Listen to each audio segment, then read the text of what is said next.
Rebonsoir, donc je vais vous mettre une vidéo d'une sœur ainsi que d'autres Africains qui sont en rage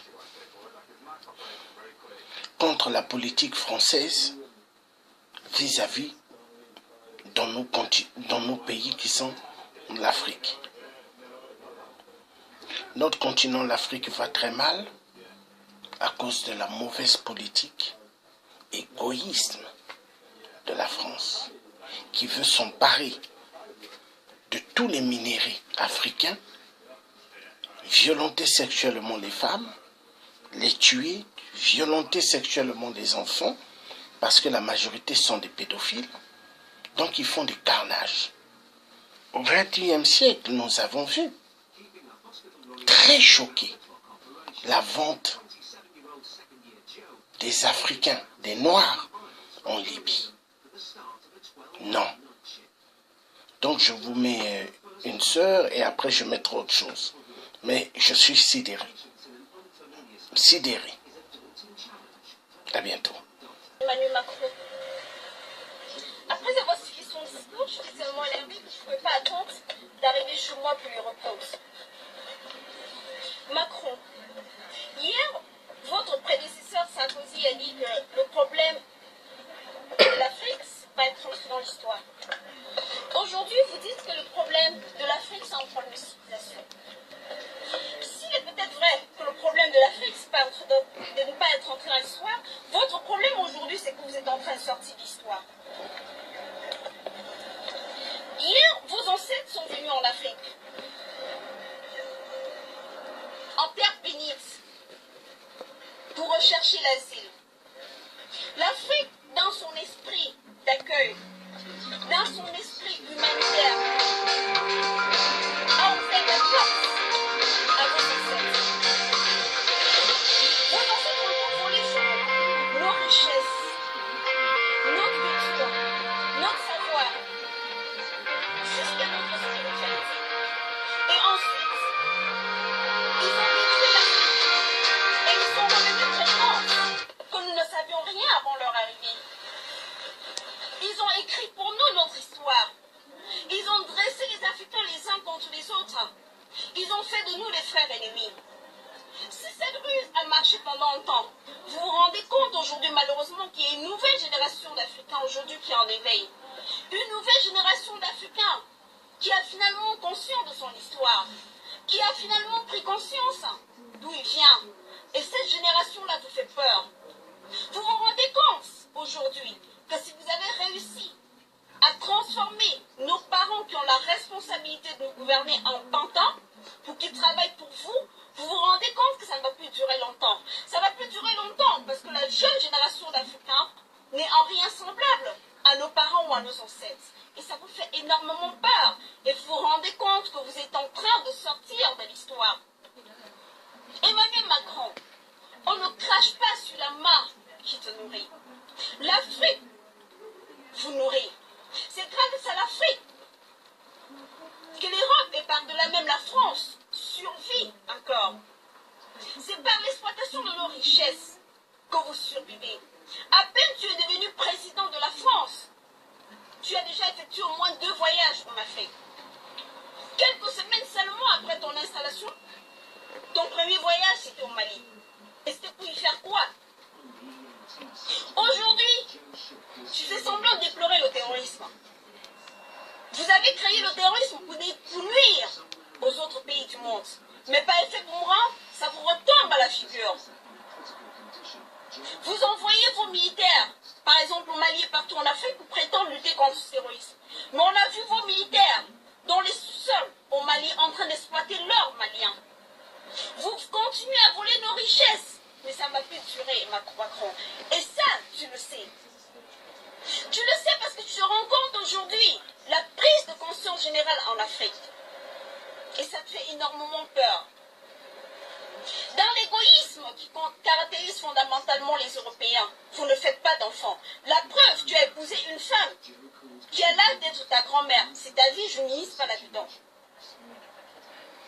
Dans ton égoïsme, tu n'auras jamais d'enfants. Et tu t'attaques à la femme africaine parce qu'elle fait 7-8 enfants. C'est vrai, est normal que les familles fassent des enfants proportionnellement à leurs moyens. Mais vous ne réussirez jamais à transformer les Africains en égoïstes comme vous. La femme africaine continuera à faire des enfants. Vous avez même créé des vaccins pour venir stériliser les femmes africaines. Mais ça n'a pas marché, parce que nous avons découvert la ruse. L'avenir de l'Afrique aujourd'hui est dans sa population. Regardez, l'Europe se meurt. En France aujourd'hui, il n'y a plus de blancs. Les blancs n'accouchent plus. La preuve, vous-même Macron, vous n'avez pas d'enfants. Du coup, votre race est en train de se mourir. Et vous avez énormément peur, parce qu'avec le mal que vous avez fait à l'humanité, vous savez que, en devenant une minorité démographique, c'est la fin de votre race. Vous allez sortir de l'histoire. Et ce qui restera de votre peuple, ce qui restera de vos enfants, peut-être vous n'avez rien à craindre dans les prochaines décennies. Mais d'ici, dans même pas 100 ans, ce qui restera de la race blanche rampera au sol pour venir en Afrique, pour demander l'asile. Vos enfants reviendront à la terre promise, qui est l'Afrique, le seul continent viable que Dieu ait donné à l'humanité. Aujourd'hui, vous cherchez la ruse pour déstabiliser les femmes africaines. Elles ne doivent pas faire des enfants. Les Africains n'ont pas de civilisation. Vous nous traitez de sauvages. Vous nous traitez de je ne sais pas trop quoi. Mais Macron, non seulement vous n'avez pas de civilisation, mais même l'histoire que vous pensez avoir est en train de disparaître. Et c'est ça qui vous fait peur. Et vous avez le droit d'avoir peur. Chers Africains, je ne sais pas combien d'insultes vous voulez encore encaisser pour comprendre qu'il est temps pour que ceux de vous qui hésitiez encore à vous mettre de vous et comprendre que définitivement l'Afrique, comme un seul homme, doit se mettre debout pour barrer la voie à l'oppresseur. Ceux d'entre vous qui hésitaient encore hier, combien d'insultes voulez-vous encore encaisser? Plus que jamais, l'Afrique doit former un bloc et barrer la voie à l'oppresseur. Leur histoire est en train de terminer. Alors, mettons-y fin et le plus rapidement possible. Partagez cette vidéo. Abonnez-vous à ma page. Ensemble, les Africains, main dans la main, doivent réécrire leur histoire. Et elle doit être, comme le disait un sage africain, une histoire de gloire, une histoire de bravoure, une histoire de... Je viens répondre aux propos paternalistes, et je dirais même racistes, d'Emmanuel Macron, qui dit que l'Afrique a un problème civilisationnel. 10 ans après les propos insultants de Nicolas Sarkozy à Dakar, qui disait que l'Afrique n'était pas encore rentrée dans l'histoire. L'Afrique, berceau de l'humanité, qui n'est pas rentrée dans l'histoire. Paradoxe. Bref, voilà. Dernièrement au G20, Emmanuel Macron disait que l'Afrique a un problème civilisationnel, que le fait que nous ayons 7 à 8 enfants par foyer fait en sorte que l'Afrique ne puisse pas se développer. Et moi, je voudrais dire à Emmanuel Macron que le problème de l'Afrique, ce n'est pas la hausse du taux de natalité. Nous savons que le fait que la population africaine puisse augmenter fait peur aux Occidentaux, notamment à la France. Voilà pourquoi vous nous avez envoyé Ebola en Afrique, vous nous avez envoyé le sida pour pouvoir exterminer les populations africaines. Le problème de l'Afrique, c'est la France. Le problème de l'Afrique, ce sont les dictateurs africains. Ces imbéciles qui ne pensent qu'à leurs intérêts personnels. Le problème de l'Afrique, c'est la France qui crée des conflits en Afrique et qui fait semblant de venir jouer aux pompiers. C'est ça le véritable problème de l'Afrique. Je viens vous rappeler que la Chine est la plus grande démographie au monde, mais c'est la plus grande puissance au monde, officieusement. Le problème de l'Afrique, ce n'est pas notre démographie. Si la France dégage de l'Afrique, même si nous avons 20 enfants par foyer, nous vivrons bien avec nos richesses. Si la France ne pille pas le Gabon, le Cameroun, le Congo, le Sénégal, le Burkina, le Bénin, le Togo et tous les autres pays africains, l'Afrique vivra bien. La preuve, lorsqu'on regarde les pays du Maghreb et les pays anglophones, ils se développent, mais tous les pays d'Afrique francophone ont du mal à décoller à cause de la France. La France qui vient et qui pille nos richesses. Le premier problème de l'Afrique, notre problème est économique. Nous sommes en 2017 et le franc CFA se fait encore en France. C'est inadmissible, c'est inconcevable. Donc Macron, si vous êtes encore nostalgique de l'époque de l'esclavage, je viens vous rappeler que nous sommes en 2017. L'esclavage s'est terminé, la colonisation s'est également terminée. Même s'il y a quelques Africains qui demeurent esclaves, il y a des gens comme moi qui ont brisé les chaînes de l'esclavage. L'Afrique vous fait peur. Le fait que la population africaine augmente vous fait peur. Et soyez-en sûrs, dans moins de 10 ans, nous allons sortir du franc CFA parce que la génération d'aujourd'hui n'est pas la génération d'hier. Revoyez vos propos, s'il vous plaît. Vous ne vous adressez pas à des sous-hommes. Nous sommes tous égaux. Comme par hasard, 10 ans après le discours de Sarkozy, Emmanuel Macron, jeune de 39 ans, se permet de se placer devant des chefs d'État pour dire que l'Afrique a un problème civilisationnel. Mais quelle insulte! Et je vois des nègres de maison qui disent oui, Emmanuel Macron a raison. Mais je suis désolé, le problème de l'Afrique, ce n'est pas la hausse du taux de natalité. Le problème de l'Afrique, c'est la France. Dégagez de l'Afrique et nous allons nous développer. Dégagez de l'Afrique. Enlevez vos bases militaires. Arrêtez de venir créer des conflits au Mali, au Congo, au Burkina Faso, maintenir des dictateurs comme Ali Bongo au Gabon. Arrêtez de le faire et nous allons nous développer. C'est ça le véritable problème de l'Afrique. Chers frères et sœurs africains, je vous invite à partager cette vidéo massivement. Et peuple africain, réveillez-vous, ouvrez les yeux. À mes frères du Congo-Brazzaville, du Congo-Kinshasa, du Mali, du Gabon, du Cameroun, ouvrez les yeux. Tous les conflits qui se passent en Afrique,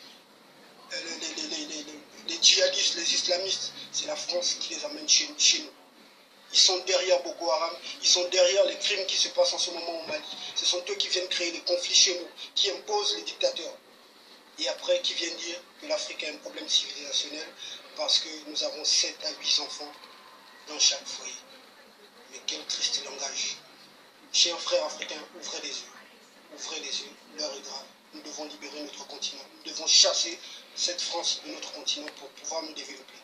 Nos frères sont en train de mourir dans le désert et dans l'océan Atlantique.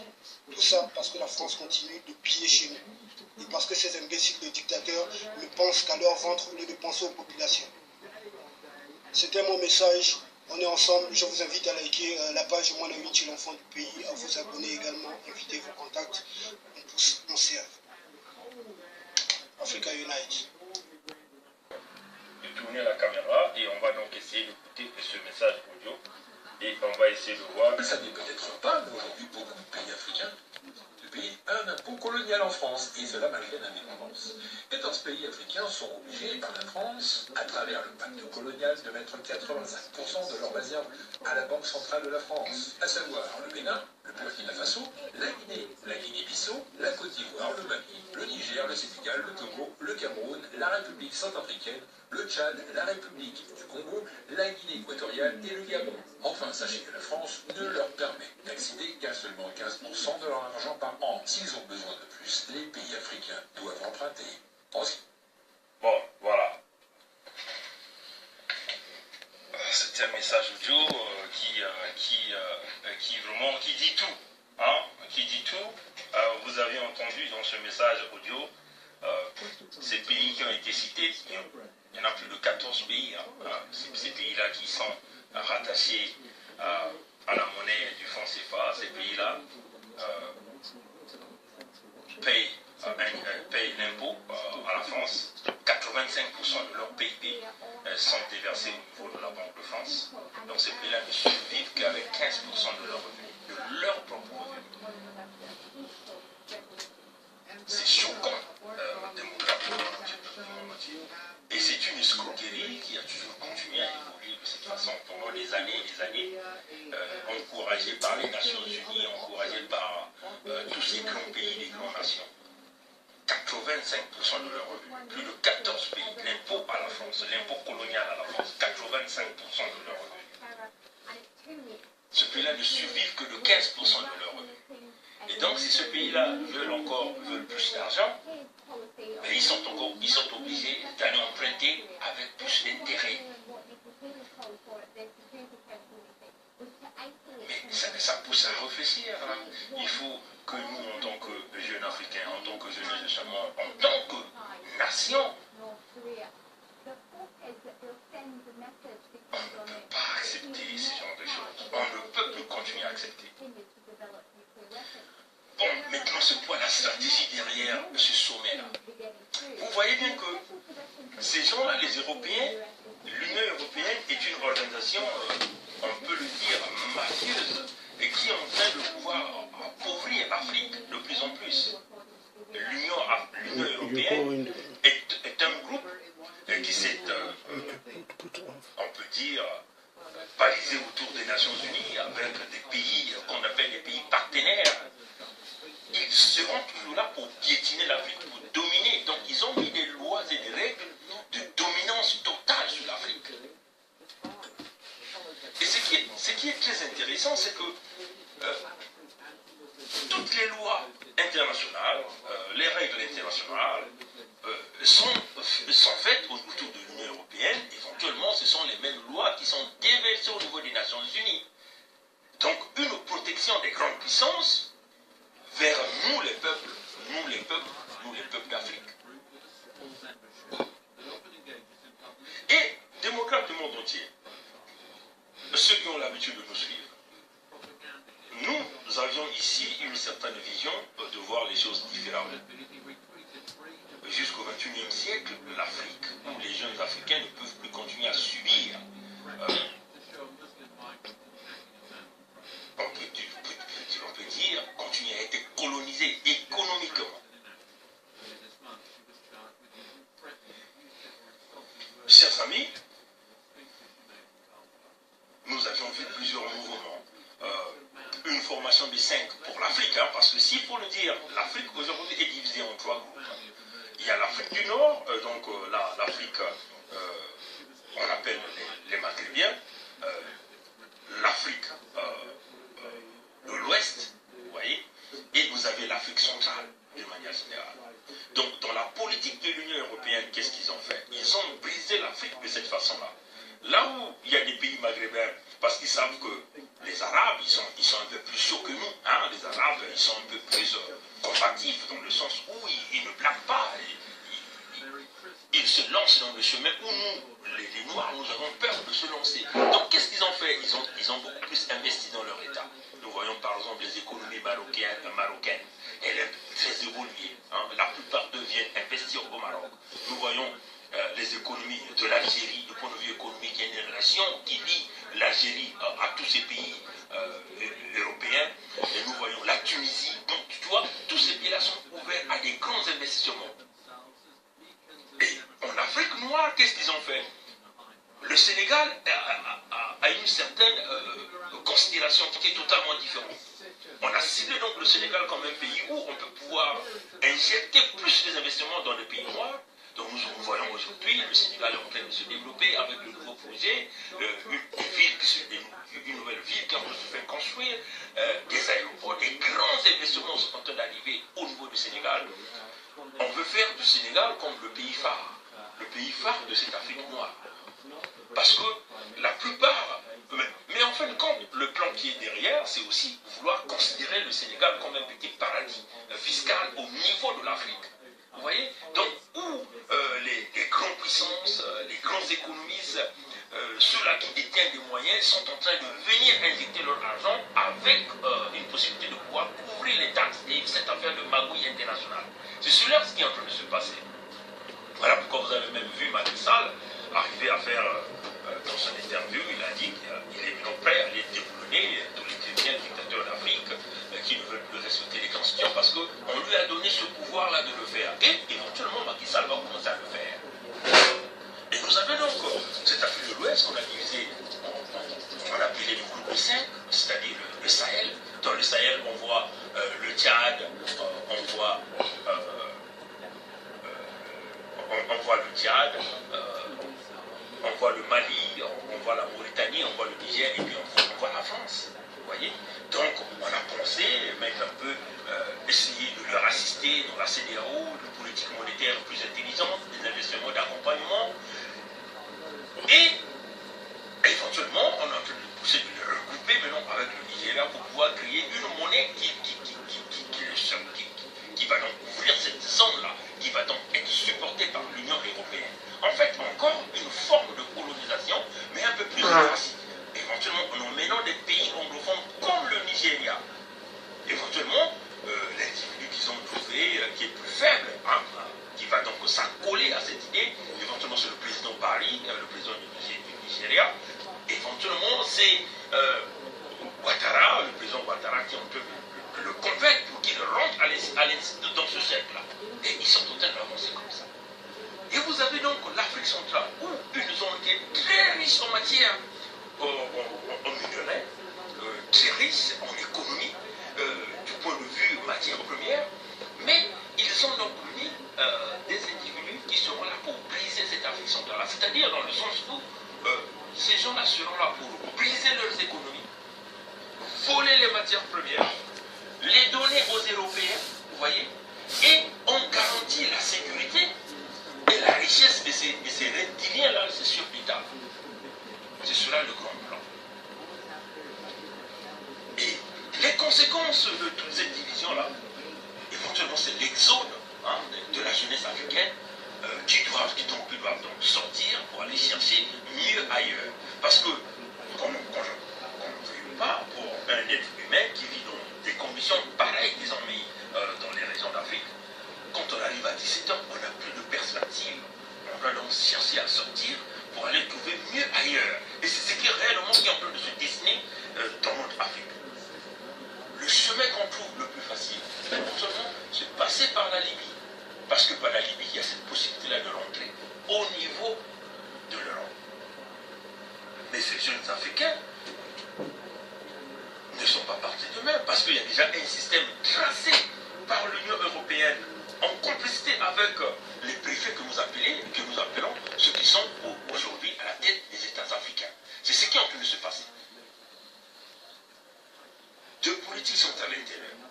Vider l'Afrique de ses populations, parce qu'on dit que l'Afrique est en train d'agrandir du point de vue démographique, éventuellement essayer de tuer les plus braves, donc cette jeunesse qui est en train de résister, par exemple, à des reptiliens. Donc une façon de les pousser à l'exode, éventuellement de les filtrer au fur et à mesure qu'ils sont en train d'avancer, éventuellement de les éliminer au fur et à mesure. C'est ce qui est en train de se faire.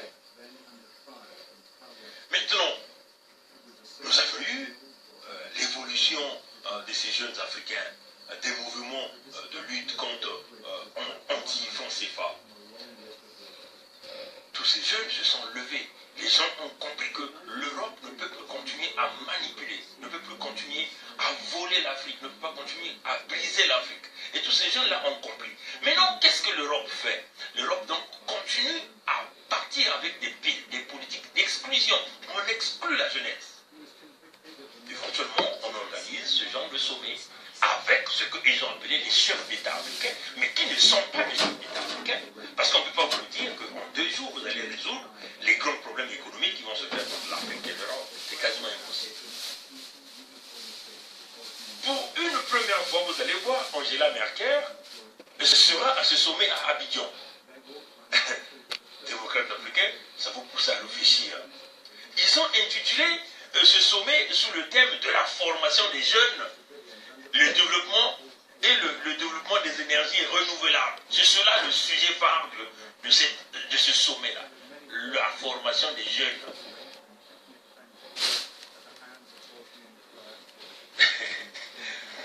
Démocrates africains, peuple du monde entier, il faut que nous, en tant que jeunes africains, nous puissions comprendre la manipulation qui est en train de se faire. C'est quoi la présence d'Angela Merkel à cette union, à ce sommet Union européenne et Union africaine? Mais déjà, Angela Merkel représente celle qui est la présidente du G20, c'est-à-dire ce groupe qui gère les économies d'Europe et des pays émergents. Donc, l'économie d'Europe, éventuellement, on voit 2 grands pays. On voit l'Allemagne, qui est la puissance économique d'Europe, et on voit la France. L'économie de la France est basée sur l'économie de l'Afrique. Éventuellement, ce sont les 14 pays qui dépendent du franc CFA qui déversent 85% de leurs revenus à la France. Vous comprenez? Donc, si on arrive à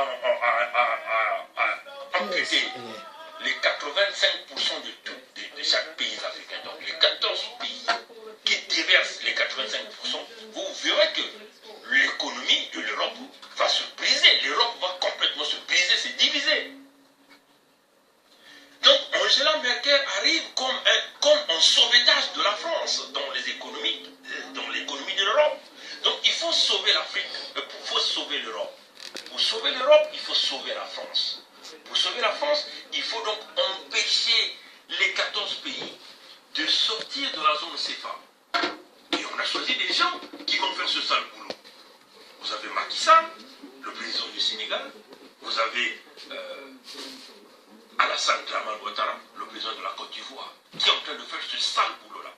Maintenant, des pays comme des pays d'Afrique centrale, ils savent que quand ils vont venir à ce sommet, ils n'auront pas droit à la parole. Parce que ces gens-là, tous ces gens d'Afrique centrale, Sassou Nguesso, Congo du Gabon, Joseph Kabila, parce que ça sont des pays qui ont des grandes sources des minéraux, n'auront aucune parole à donner, parce qu'ils sont en position défavorable.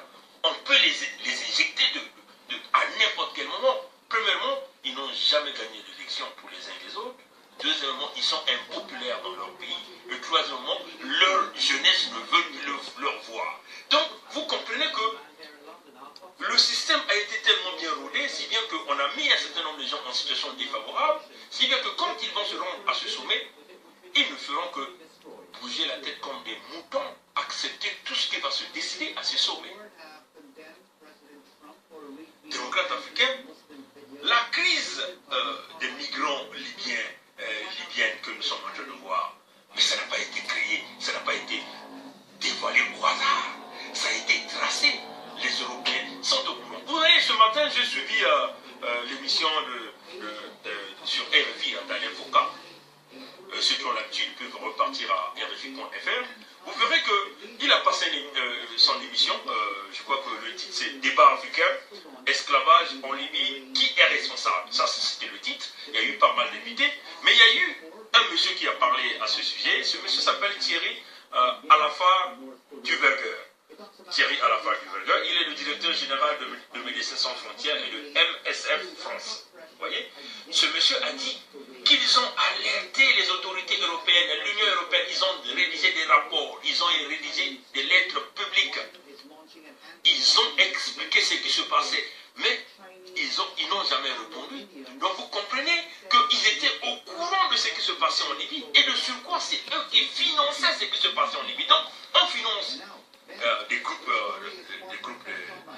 armés en Libye pour faire le sale boulot à leur place, c'est-à-dire faire souffrir les migrants, les torturer, les mettre dans des conditions, tout ce que vous avez vu, les atrocités. Mais en fin de compte, c'est l'Union européenne qui est au centre, qui est à la commande. C'est l'Union européenne qui paie les Libyens pour faire ce sale boulot à leur place. Et ça a été dit par ces experts-là. Hein. Si vous suivez, allez repartez dans cette émission, vous allez suivre qu'il y a pas mal des gens qui ont intervenu à cette émission. Moi, puisque quand l'émission passait en direct, c'était quasiment à 3 h du matin ici. Je suis resté ici à écouter l'émission, je suis quasiment à... ça fait 1 heure. Et donc, il y a plein de témoignages. Vous voyez, c'est compatriotes démocrates africains, plein de témoignages. Donc vous comprenez que cette crise-là n'a pas été dévoilée aux yeux du monde au hasard, parce qu'il y a ce sommet qui est arrivé. Donc qu'est-ce qu'on fait? Il faut donc emmener une onde choc. Une onde choc, c'est celle-là que nous venons de voir. On dévoile ce qui se passe au niveau de la jeunesse. Les reptiliens, les chefs d'État africains vont faire semblant d'envoyer des avions pour prendre les ressortissants, les ramener chez eux. Mais en réalité, c'est commandité par l'Europe. Donc le criminel numéro 1, c'est l'Union européenne. Et quand vous voyez des Angela Merkel venir au sommet à Abidjan, et on veut faire semblant de créer une attitude pour dire le sommet va être centralisé sur la formation de la jeunesse africaine, éventuellement le développement des énergies renouvelables. Mais depuis ce temps-là, ils étaient pourquoi ils n'ont pas arrêté le financement des groupes criminels en Libye pour pouvoir mater les jeunes africains? Vous voyez, ce compatriotes,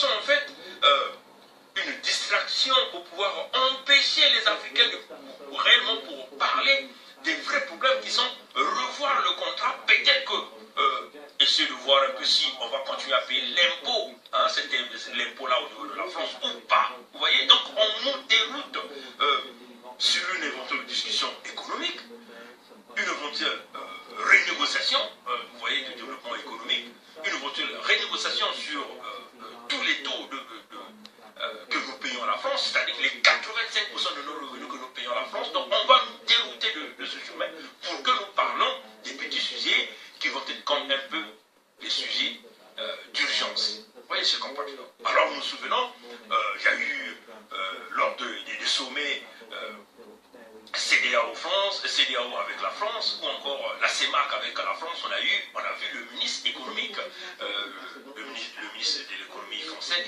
venir à ce sommet, et dans ses discours, on a même entendu ce monsieur dit non, mais s'il y a des possibilités, on peut encore s'asseoir pour voir les plans de négociation, parce qu'ils avaient peur, parce qu'ils se disaient que si l'Afrique sortait et que nous, on n'a plus la possibilité de gérer les 85% de leurs revenus, donc de leur PIB, vous comprenez ces compatriotes? Alors que deviendra la France? La France va s'exploser, l'Europe va s'exploser. Ça sera la destruction complète de l'Europe parce que les économies de l'Europe dépendent de l'économie de l'Allemagne et de la France. Et donc si la France devient faible, l'Allemagne ne va plus continuer à gérer et ça va être le chaos total de l'Europe. Donc l'unique façon de pouvoir essayer de maintenir cette Union européenne, essayer de mettre en place éventuellement des lois qui sont là pour leur protéger, pour nous inculquer. Nous avons vu par exemple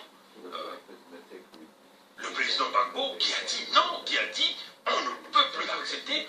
On a vu que bon, Gbagbo a été arrêté, a venu à la Cour pénale internationale de justice, humilié, des jeunes Ivoiriens ont été massacrés. Mais celui qui a commis des crimes pour massacrer les jeunes africains, Nicolas Sarkozy, il est là en liberté. On a vu le cas de Kadhafi qui dit non, qui parle de l'Union africaine, ils sont partis le massacrer. Voilà le chaos qu'ils ont créé. Et les criminels, éventuellement, Nicolas Sarkozy encore, il est là en liberté. Vous voyez ce compatriotes. Donc l'Europe n'est pas prête à pouvoir, vous voyez, céder ses fils à la Cour pénale internationale de justice. Et il n'y a que les Africains qui continuent. Et voilà pourquoi vous voyez, ils doivent tout faire pour mettre en place ces reptiliens-là. Excusez-moi, je vais boire un peu d'eau là, parce que... Excusez-moi, ces reptiliens qui sont là pour continuer à travailler dans leurs projets, continuer à enfoncer, à piétiner l'Afrique. Et nous sommes bêtes. Nous pensons que nous avons des leaders, mais ils ne sont jamais là pour nous. Si vous suivez cette émission d'Alain Foucault, de ce dimanche là, sur débat africain, esclavage en Libye, qui est responsable, vous verrez qu'il y a des experts qui disent même que, vous voyez ces responsables africains là, ils ne sont que africains de peau, hein, mais dans leur tête, dans leur mémoire, ils sont européens. Ils feront jamais, ils parleront jamais du développement de l'Afrique, quasiment pas. Ils ne parleront jamais de la création de l'emploi, ils ne parleront jamais de lutter pour que leur État ne continue plus à payer 85% de leur... Vous comprenez ces compatriotes démocrates africains? C'est-à-dire que si vous avez un PIB de plus de 85%, je vais seulement prendre un exemple simple, j'ai 100 francs CFA. 100 francs CFA. Donc 85% de 100 francs CFA, c'est quasiment, on peut dire, 85 cents. Hein. On ne sait pas, je ne sais même pas comment on va appeler ça. C'est francs, je ne sais pas, je ne sais même pas. Mais, plus de la moitié, chers amis. Vous voyez? Donc tout l'argent est pris par la France. Voilà pourquoi vous voyez tous ces gens-là, ils sont toujours là pour piétiner l'Afrique. Et nous, tellement que nous sommes bêtes, nous courons toujours derrière ces mêmes leaders politiques. Maintenant, la solution, c'est quoi? La solution, c'est d'avoir une jeunesse africaine qui a compris le jeu, une jeunesse africaine qui se dit non, il est temps de se lever. Mais comment cette jeunesse africaine va se lever? Nous parlons ici de l'union de toutes les jeunesses africaines. Parce qu'il faut que ces gens-là comprennent que ce que nous sommes en train de faire, ça dépend, ça ne sera pas seulement pour notre propre bien, mais c'est pour des générations qui viendront. Parce que ce combat-là, si nous ne rentrons pas là-dedans, ça va être difficile. Un exemple encore que je vais vous prendre, Ces politiques d'exclusion de la jeunesse, vous avez vu à leur sommet. Est-ce que vous avez vu les sociétés civiles africaines invitées à ce sommet? Non, quasiment pas. Il n'y en aura pas. Parce qu'il n'y aura que des hommes politiques.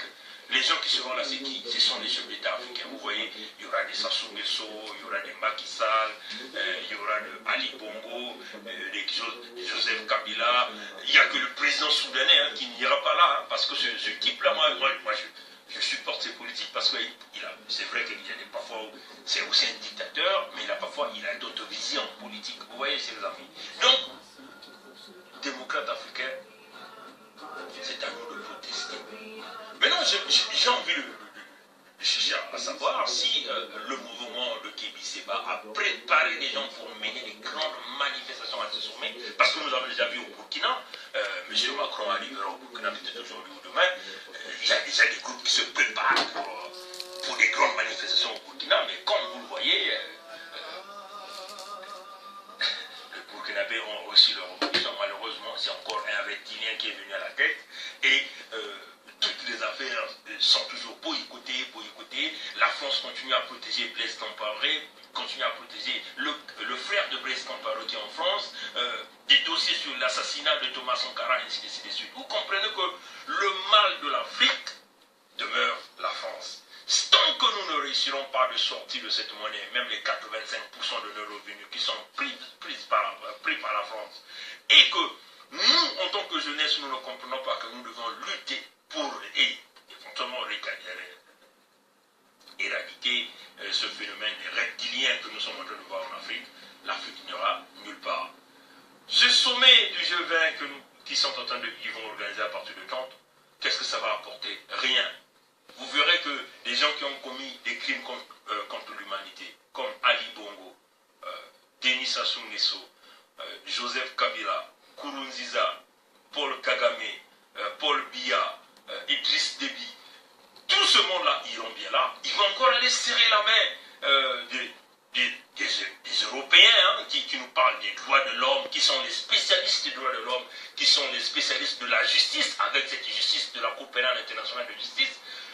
Mais cette justice qui ne voit que les Africains, qui ne voit pas les Européens. Sarkozy, c'est un homme qui doit aller en prison, qui doit être jugé et condamné pour des crimes qu'il a commis en Libye, pour des crimes qu'il a commis en Côte d'Ivoire, aussi pour des crimes qu'ils ont commis au Congo-Brazzaville, par exemple pour Jacques Chirac. Jacques Chirac devait se retrouver en prison, mourir en prison pour des crimes qu'il est en train de commettre au Congo. Vous voyez, donc vous verrez que ces mêmes personnes qui sont en train de massacrer les peuples iront à ce sommet serrer la main de M. Macron. Vous comprenez que, chers amis démocrates africains, c'est inutile de penser que Macron sera le sauveur. Macron ne sera jamais le sauveur des jeunes Africains. Jamais du tout en européenne. Jamais. Macron est sur une politique de suivi. Et cette politique de suivi, c'est quoi? Continuer à sucer l'Afrique, continuer à voler l'Afrique, continuer à détruire l'Afrique, continuer à piller les matières premières de l'Afrique. Donc, du moment où ils ont des gens comme des Sassou Nguesso qui tuent sans réserve, qui pillent sans réserve, des gens comme Ali Bongo qui tuent, qui pillent sans réserve, des gens comme des Joseph Kabila qui pillent, qui tuent sans réserve, ces gens-là, ça leur ferait du bien. Ils ne seront jamais de les enlever. Vous allez remarquer que toutes les fois qu'il y a des grands problèmes en Afrique, des assassinats, la seule déclaration que les pays européens ont toujours eu à faire, nous appelons aux retenues des partis, aux partis de se retenir. C'est toujours ça. Il n'y a jamais eu de l'action. Éventuellement, ils ont leur armée qu'ils ont mis en Afrique. L'armée française qui est là comme le gendarme, qui est là pour la protection des intérêts, pour se rassurer que les 85% des revenus de tous ces États-là doivent être déversés à la France. Et si en ce moment-là, un individu essaye seulement de dire non, ça ne se déverse pas, alors là, il faut l'assassiner. Les cas, on peut les citer. On a vu le président du Souba qui a failli être assassiné par la France, éventuellement par le coup d'État de 1997, entraîné par Jacques Chirac, avec l'appui des Africains comme l'Angola, Edouard Dos Santos, qui doit aussi être jugé, condamné, amené à la Cour pénale internationale de justice pour des crimes contre l'humanité qu'il a commis au Congo-Brazzaville. Des gens comme des Sassou Nguesso, vous voyez. Bon, il y a plusieurs exemples comme ça.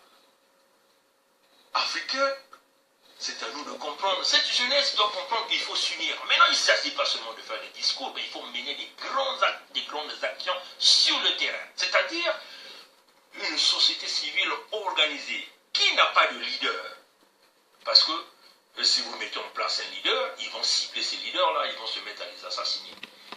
Une société civile incontrôlable qui se met à attaquer même les armées des reptiliens-là, ces présidents-là, des gens qui s'organisent, éventuellement s'organisent pour mettre terme à ces choses-là. Et c'est cela qui poussera l'Europe à venir négocier avec la jeunesse. Vous voyez, ce thème qu'ils ont parlé de leur jeunesse, là, la formation de la jeunesse, là, vous croyez que cette formation va bénéficier à qui? Ça va bénéficier aux gens aux gens normaux, aux gens qui n'ont pas de relations dans ces familles politiques? Non, chers compatriotes. Il y aura certainement des bourses qui vont être distribuées à tout ce pays, puisque l'Allemagne dit qu'il va commencer à former des jeunes, et certainement ils vont chercher un pays en Afrique où ils vont se mettre à financer, hein, parce que c'est ça l'objectif. Quelques gens iront dans les pays européens pour des formations professionnelles, mais ces gens-là seront sélectionnés. Qui va les sélectionner? Éventuellement les reptiliens qui vont sélectionner. Donc ce seront encore les parents les plus proches, les amis qu'on va envoyer. Ce ne seront pas les jeunes ordinaires qui auront la possibilité d'aller avoir cette formation. Maintenant, une fois même qu'on a cette formation, où est-ce qu'on va trouver de l'emploi? Il n'y aura pas d'emploi parce que ces reptiliens n'ont jamais créé de l'emploi pour leur population. Ils n'ont jamais cette intention de créer l'emploi. Vous voyez, chers amis, l'objectif pour ces reptiliens, c'est de voler tous les fonds appartenant à leur pays et éventuellement de les déverser dans les grandes banques en Europe. Les biens mal acquis, les familles Bongo, on entend parler, la famille Sassou, on entend parler, la famille Obiang-Gemang, on entend parler, Idriss Déby, ses parents, on entend parler, les Macky Sall et tout ce monde. C'est cela, chers compatriotes. Voilà pourquoi la jeunesse africaine doit comprendre que le temps aussi des discours, on n'en a pas besoin. Il faut passer à des grandes actions. Regardez, moi j'aimerais peut-être savoir si le mouvement mené par Kédi Seba, est-ce qu'elle est organisée? Qu'est-ce qu'elle dit par rapport à ce sommet-là? Est-ce que les gens sont préparés à mener des grandes manifestations comme les grandes manifestations qu'on voit par exemple quand il y a le G20 ou le G7, je ne sais pas comment. Vous voyez comment l'Occident, les Blancs se déplacent de pays en pays pour aller protester contre les injustices sociales, contre le pillage, contre le déséquilibre de la société et ainsi de suite. Puisqu'on dit seulement 1%, juste les 1% de la population mondiale qui détient toute la richesse du monde. Vous voyez, chers amis. Et en Afrique, éventuellement, il y a seulement 1% des Africains qui détiennent toute la richesse de l'Afrique. Et ce qui est anormal, puisqu'on nous parle déjà que aujourd'hui, on nous parle que la population africaine, en 2050, ça va doubler, ça va devenir le double. Maintenant, comprenez dans quel état cette Afrique-là va devenir. Si aujourd'hui, nous ne prenons pas en main les problèmes de la jeunesse, nous ne déciderons pas nous-mêmes de prendre en main nos problèmes, rien ne va se faire pour nous. Vous voyez, tous ces chefs d'État-là, quand ils iront à ce sommet, ils ne vont jamais aller discuter pour essayer de récupérer les 85% de leurs revenus. Jamais du tout. Parce qu'ils ont l'accord au cou. On leur tire de gauche à droite. On va leur embrouiller, on va leur emmener dans la distraction, oui, problème des jeunes et tout, ainsi de suite. Ils ne vont jamais chercher à renégocier. Où en sommes-nous avec cette affaire de renégociation avec la France? Vous voyez? Personne n'en parle. Sassou ne peut jamais en parler. Bongo ne peut jamais en parler. Jamais du tout. Kabila ne peut jamais en parler parce que son objectif, c'est de demeurer au pouvoir, de se cantonner au pouvoir. Parce que la Constitution ne lui permet plus de se présenter. Présentement, il est devenu un président illégitime. Parce qu'il est devenu un président hors la loi.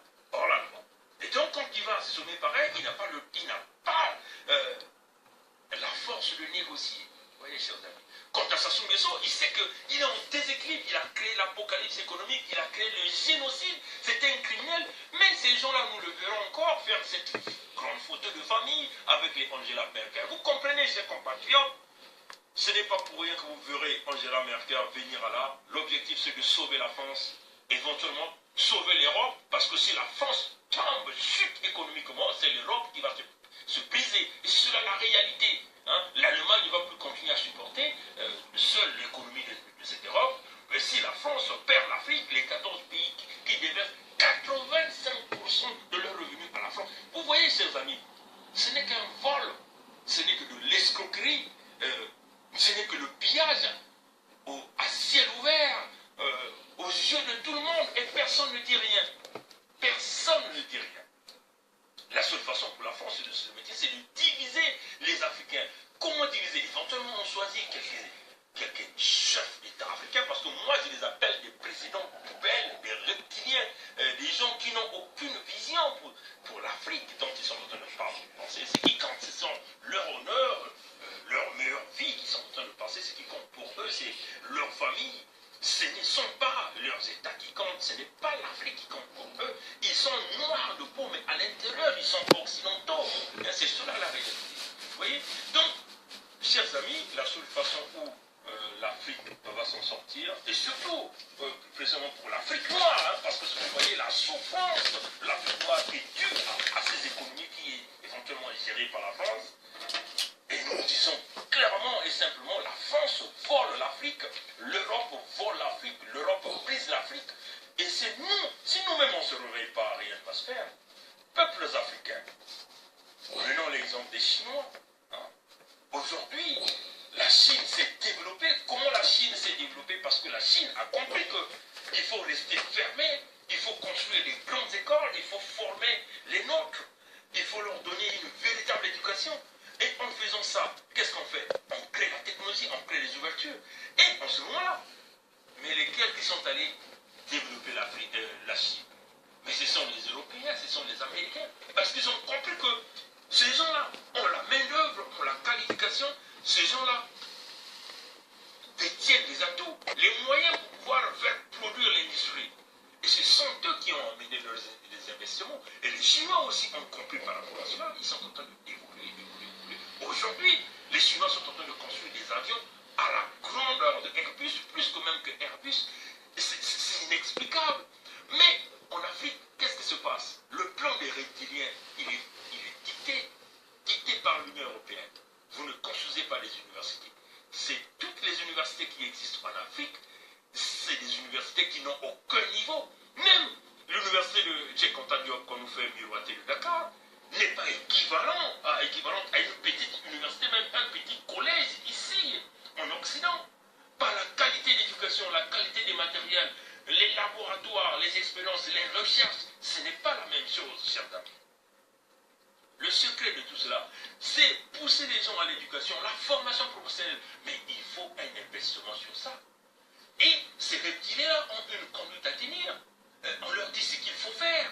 Et ils ne feront jamais ça pour l'Afrique pour nous maintenir sur un taux d'analphabétisation toujours en bas. Et c'est cela la réalité. Les emplois, il n'y en aura pas. Là encore, le pire qui est en train d'arriver en Afrique, on nous parle des énergies renouvelables, mais ça va donner quoi aux Africains? Rien du tout. La formation, oui, vous allez former combien de jeunes Africains? Démocrates africains, tant que nous ne comprenons pas ce message, en tant que jeunes Africains, rien ne se fera en Afrique. Et là encore, le grand problème, c'est que vous avez vu les tractations, par exemple, pour le Congo-Brazzaville. Bon, Sassou va être reçu au Macron, il ne sera pas reçu. Oh, vous devez vous en foutre et perdre du monde de ça, parce qu'il finira par être reçu. Ils vont aller à Abidjan, il va le recevoir dans les couloirs, et éventuellement, peut-être qu'il va même le recevoir à l'Élysée. Peuple congolais, vous devez vous préparer psychologiquement, moralement, et que cela ne vous dérange pas. Comprenez que lui, il travaille pour la France, il sera toujours là pour la France, et il ne sera jamais là pour le peuple congolais. C'est à nous-mêmes de continuer à lutter pour pouvoir lutter réellement pour notre propre pays, et éventuellement amener des véritables solutions pour notre pays. L'unique solution, c'est de déboulonner les reptiliens, mettre en place des véritables formations professionnelles. Comment déboulonner les reptiliens? C'est les jeunesses africaines qui doivent se rassembler en un bloc en mettant en place des stratégies qui vont combattre les reptiliens. Parce que les reptiliens sont assistés à des puissances militaires et qui sont là en train de faire leur travail. Par exemple, le cas du Congo-Brazzaville, vous avez une Gestapo, une police privée, une police qui est là pour faire la répression, une police qui est là pour faire le sale boulot d'un seul homme ou d'une seule famille. Et l'objectif et les stratégies de l'Union européenne, c'est quoi? Maintenir les descendances de ces reptiliens au pouvoir. Et ça, nous l'avons vu dans plusieurs pays. Nous avons le cas de la République démocratique du Congo. Nous avons vu au Gabon, au Congo-Brazzaville, c'est ce qui est en train de se dessiner. Et si et seulement si le peuple congolais n'est pas debout. Voilà un peu le gros message que nous tenons à vous dire. Sinon, chers compatriotes démocrates africains, comprenez que seule la lutte libère. Les Kwame ont lutté, ils sont morts. Les Lumumba ont lutté, ils sont morts. Les Thomas Sankara ont lutté, ils sont morts parce qu'ils étaient seuls. Là, nous sommes nombreux. Il n'y a pas un seul Africain qui mène ce combat. Si tous les Africains sont en train de mener le combat, notre unité ferait que nous continuions à avancer ensemble. Et plus que nous sommes nombreux, plus que nous serons aussi prêts à gagner ce combat. Voilà un peu le grand message que nous tenions à dire aujourd'hui. Et nous vous souhaitons une bonne journée. Que Dieu nous bénisse. Et on vous dit au revoir et à plus tard. Voilà. Ça fait très mal. Donc notre problème, à nous le peuple africain, c'est la France. La France, voleur des minerais en Afrique. La France arme les dictateurs pour tuer les peuples africains, pour réduire les nombres des Africains, parce qu'ils savent que nous serons nombreux d'ici là. Mais Dieu est avec nous, nous vaincrons. J'ai confiance à ce que Dieu le Créateur, qui a créé le ciel, nous avait dit. Quand vous êtes en difficulté, regardez-moi et je viendrai à votre aide. Faites appel, je viendrai à votre aide. J'ai confiance. J'ai confiance aussi à ce que Thomas Sankara nous a laissé. Laissé en disant, c'est des héritages forts. Seul que la lutte qui libère. Seul que la lutte qui libère. Et secondo, la patrie ou la mort, nous vaincrons. La patrie ou la mort, nous vaincrons. Vive l'Afrique. Nous sortirons d'auberge. À bientôt. Merci. Donc vous étiez en direct avec le Thier africain, Georges Bassi. À bientôt.